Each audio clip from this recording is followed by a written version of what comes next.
기도합니다. 아멘. 이 아침에 우리에게 주시는 하나님 말씀 찾겠습니다. 구약성경 레위기 5장 14절부터 6장 7절까지의 말씀입니다.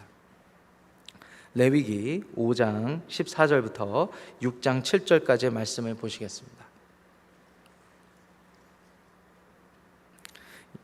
레위기 5장 14절부터 6장 7절까지 말씀인데요, 저와 여러분들이 한 절씩 교독하시고 마지막 6장 7절은 합독하시는 걸로 하겠습니다. 여호와께서 모세에게 말씀하여 이르시되 누구든지 여호와의 성물에 대하여 부지 중에 범죄하였으면 여호와께 속건제를 드리되 네가 지정한 가치를 따라 성소의 세겔로 몇 세겔 은에 상당한 흠없는 순양을 양떼 중에서 끌어다가 속건제로 드려서 성물에 대한 잘못을 보상하되 그것에 5분의 1을 더하여 제사장에게 줄 것이요 제사장은 그 속건제의 순양으로 그를 위하여 속죄한즉 그가 사함을 받으리라.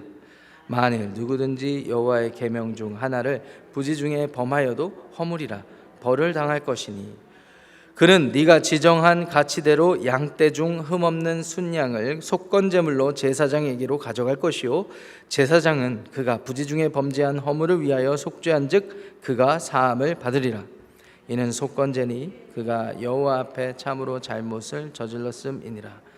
여호와께서 모세에게 말씀하여 이르시되 누구든지 여호와께 신실하지 못하여 범죄하되 곧 이웃이 맡긴 물건이나 전당물을 속이거나 도적질하거나 착취하고도 사실을 부인하거나 남의 잃은 물건을 줍고도 사실을 부인하여 거짓 맹세하는 등 사람이 이 모든 일 중에 하나라도 행하여 범죄하면 이는 죄를 범하였고 죄가 있는 자니 그 훔친 것이나 착취한 것이나 맡은 것이나 잃은 물건을 주운 것이나 그 거짓 맹세한 모든 물건을 돌려보내되 곧 그 본래 물건의 5분의 1을 더하여 돌려보낼 것이니 그 죄가 드러나는 날에 그 임자에게 줄 것이요 그는 또 속건제물을 여호와께 가져갈지니 곧 네가 지적 가치대로 양떼 중 흠없는 순양을 속건제물을 위하여 제사장에게로 끌고 갈 것이요. 함께 하겠습니다. 제사장은 여호와 앞에서 그를 위하여 속죄한즉 그는 무슨 허물이든지 사함을 받으리라. 아멘. 하나님의 말씀이었습니다. 레위기서 1장부터 저희는 계속해서 하나님께서 하나님의 백성 이스라엘 백성들에게 주시는 그 제사의 여러 가지 종류를 살펴보고 있습니다. 이 제사의 여러 가지 종류를 통해서 우리가 알 수 있는 것은 먼저 하나님의 성품을 알 수가 있어요. 하나님은 이제 구속을 하셔서 이스라엘 백성들과 다시 화목하는 그런 관계를 맺기로 작정하시고 그 작정하신 대로 구원을 베풀어 주셨거든요.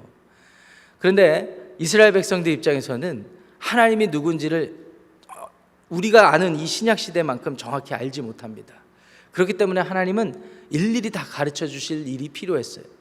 그래서 이 제사 제도를 통해서 우리가 알 수 있는 사실은 하나님은 정말로 거룩하신 분이구나, 우리가 감히 나아갈 수 없는 그런 분이구나 라는 사실 한 가지가 있고, 또 이 제사 제도를 통해서 우리가 또 알 수 있는 사실은 하나님의 은혜예요. 하나님은 그렇게 참으로 거룩하신 분이신데 우리를 구속하셨을 뿐만 아니라 구속하신 이유가 하나님의 백성 삼으시고 하나님의 자녀 삼으셔서 하나님이 영생을 함께 공유하시길 원하신다는 사실, 그게 일방적이에요. 하나님께서 작정하신 일방적인 사건이었어요. 여러분 믿으십니까? 그런 입장에서 보면은, 그런 상황에서 보면은 하나님의 은혜가 분명하죠. 하나님께 나아올 수 있는 여러 가지 제사를 알려주셨기 때문입니다. 이 같은 제사 의식을 알지 못했다면 자기들 멋대로 하나님 앞에 나아가다가 다 죽고 말았을 거예요. 그래서 우리는 여러 가지 제사를 살펴봤습니다. 번제, 소제, 화목제, 속죄제까지 살펴봤죠. 오늘은 속건제에 대한 내용입니다. 속죄제와 비슷하게 느껴지는데 속건제는 속죄제와 다른 그런 부분이 있습니다. 그래서 누군가는 이렇게 말을 했죠. 속죄제는 하나님 앞에 수동적인 죄사함이 많았다면은 이 속건제는 능동적인 죄사함이 담겨있는 그런 제사다, 이렇게 이야기를 했습니다. 왜냐하면 이 제사의식에는 우리가 감당해야 되는 책임과 의무가 분명히 다른 제사보다 분명히 드러나 있기 때문이라고 그렇게 얘기를 할 수가 있습니다. 그래서 5장 14절부터 16절, 그리고 17절부터 19절, 그리고 6장 1절부터 7절까지를 우리가 살펴보겠는데요. 여기서 우리가 알 수 있는 공통점이 있습니다. 그것은 뭐냐면 하나님께서 맡겨주신 하나님께서 성물이라고 표현한, 먼저 이 15절부터 16절까지 말씀을 보시면은요, 속건제의 내용을 첫 번째로 하나님의 성물, 우리 영어로 말하면 holy things가 되겠습니다.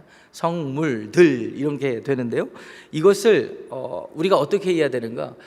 하나님께 바쳐지는 것들, 또는 하나님께서 정결하다고 칭한 것들, 그렇기 때문에 제사 의식과 관련된 것일 수도 있고 또 먹는 음식과 관련된 모든 것이 될 수도 있는 것입니다. 어쨌든 하나님께서 정해주신 이런 규례와 하나님께서 속되다 하거나 아니면 부정하다 한 것이 아닌 정결하다 한 것들에 대해서 이 이스라엘 백성들이 제대로 된 의무를 감당하지 못할 때, 그럴 때, 또는 그것을 알지 못하고 범했을 때, 그럴 때 하나님 앞에 속건제를 드리라는 거예요.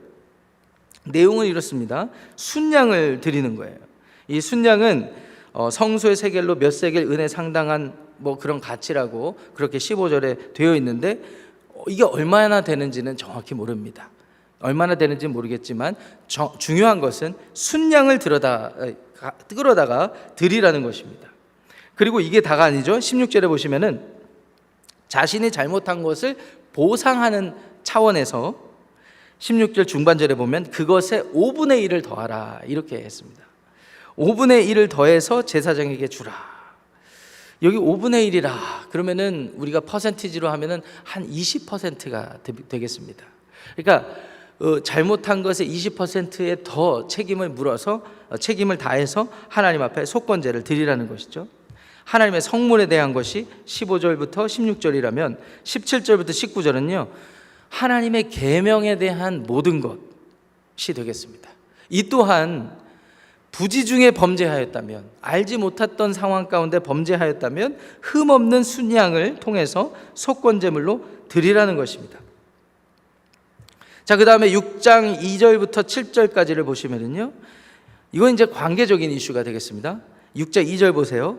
누구든지 여호와께 신실하지 못하여 범죄하되 곧 이웃이 맡긴 물건, 전당물, 이것들을 속이거나 도둑질하거나 착취하고도 사실을 부인하거나 거짓되게 사기를 친다거나 거짓되거나 남의 잃은 물건을 줍고도 사실을 부인하여 거짓 맹세하는 이런 일들, 하나님 앞에서 하나님의 이름을 참칭해서 맹세하는, 거짓되게 맹세하는 이런 것들도 다 죄죠. 우리는 다 알고 있습니다. 하나님 앞에 신실하지 못한 참 죄가 됩니다.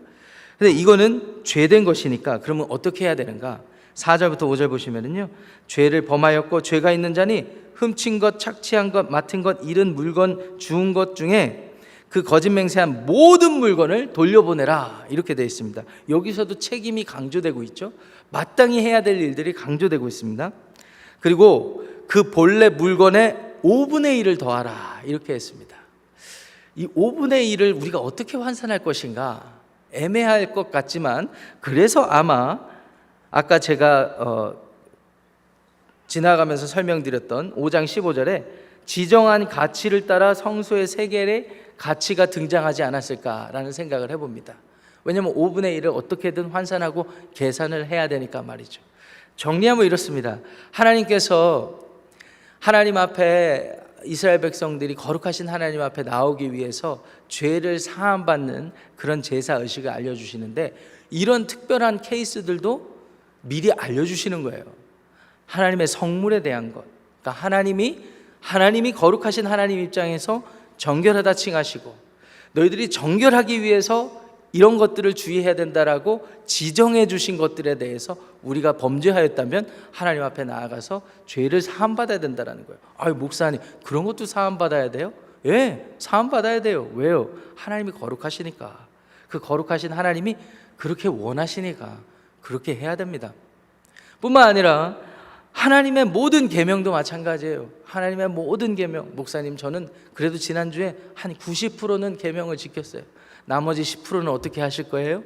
10%는 조금 그럴 수도 있죠 라고 할 수가 없어요. 하나님 앞에 죄사함을 받아야 돼요. 그런데 10%도 여러분 얼마나 10%를 자신하겠습니까? 얼마나 90%를 자신하겠습니까? 부지 중에 내가 알지 못한 중에 지은 죄가 90%일 수도 있어요. 아무것도 모르는 상태에서 하나님 앞에 그렇게 부지 중에 범죄한 일들이 많을 수도 있어요. 그럴 때 어떻게 하시겠어요? 하나님이 거룩하신 내 앞에서 죄사함을 받으라는 거예요. 근데 여기에 또 책임들이 다 부과됩니다.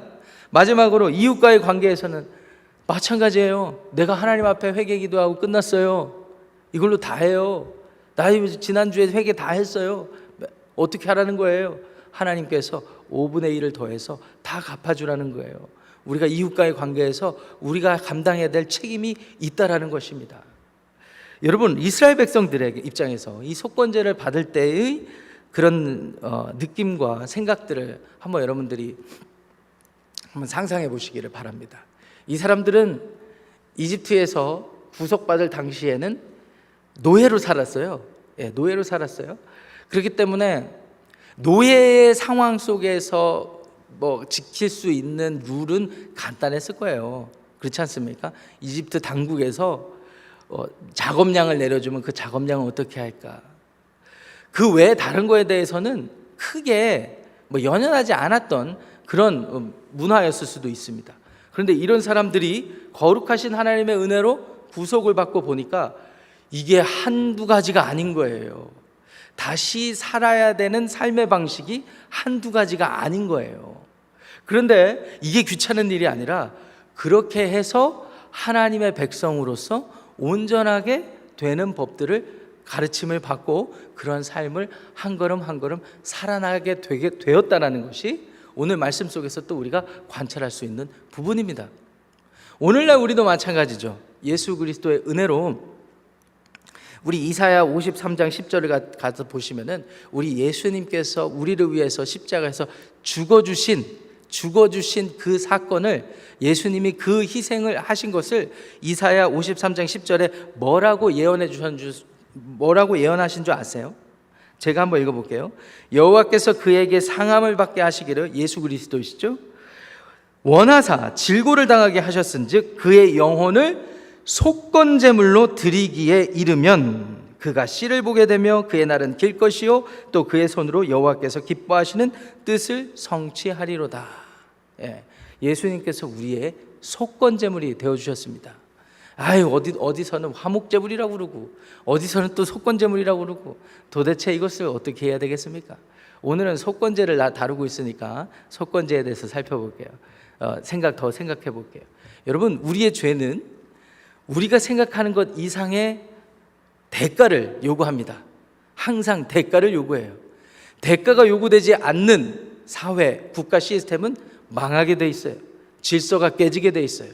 그래서 우리가 흔히 말하는 선진국이면 선진국일수록 치안이 좋고 그리고 법치가 이렇게 완전할 수 있습니다. 제대로 진행될 수 있습니다. 근데 그렇지 않은 경우는 케이오스죠. 혼란이죠. 질서가 없습니다. 무질서입니다. 그러니까 사람들이 서로 죽이기도 하고 또 도둑질이 많이 일어나기도 하고 또 어떤 선교지에 가면은요 항상 조심해야 돼요. 강도를 당할 수가 있으니까. 그런 일이 여러분들 많이 경험해 보셨죠? 질서가 중요합니다. 대가가 중요해요. 하나님 앞에 서려면은요 우리가 대가가 중요해요. 근데 그 대가가 얼마나 컸냐면은 그 대가가 죽어야 되는 대가였습니다. 많은 종교들이 왜 사람이 죽게 되었는지를 설명을 못하고 있어요. 그런데 하나님은요 성경 말씀을 통해서 우리에게 분명히 알려주셨어요. 왜 인간은 죽어야만 할까? 왜 인간은 죽어야만 할까? 대가 때문에 그렇습니다. 무엇에 대한 대가입니까? 죄의 대가예요. 죄의. 그럼 죄는 무엇입니까? 거룩하신 하나님의 형상 따라 지음받은 우리가 하나님께서 허락하신 생각과 감정과 의지를 가지고 하나님을 선택하고 하나님을 영화롭게 하는 것이 아니라 우리가 기뻐하고 우리를 드러내고 또 우리가 하고 싶은 대로 한 것이, 그래서 하나님으로부터 멀어진 것이 그게 죄라는 거예요. 여러분 그렇게 기억하십니까? 예, 그게 죄예요. 그게 죄의 결과로 나타난 게 죽음이라는 겁니다. 그래서 아무리 오래 산들 하나님과 우리와의 관계에서 이 죄의 둘레에서 벗어날 수 있는 사람이 아무도 없습니다. 아무도 없습니다. 그런데 하나님께서는 자신의 독생자를 보내주셔서 속건 제물로 삼아주신 거예요. 속건 제물로.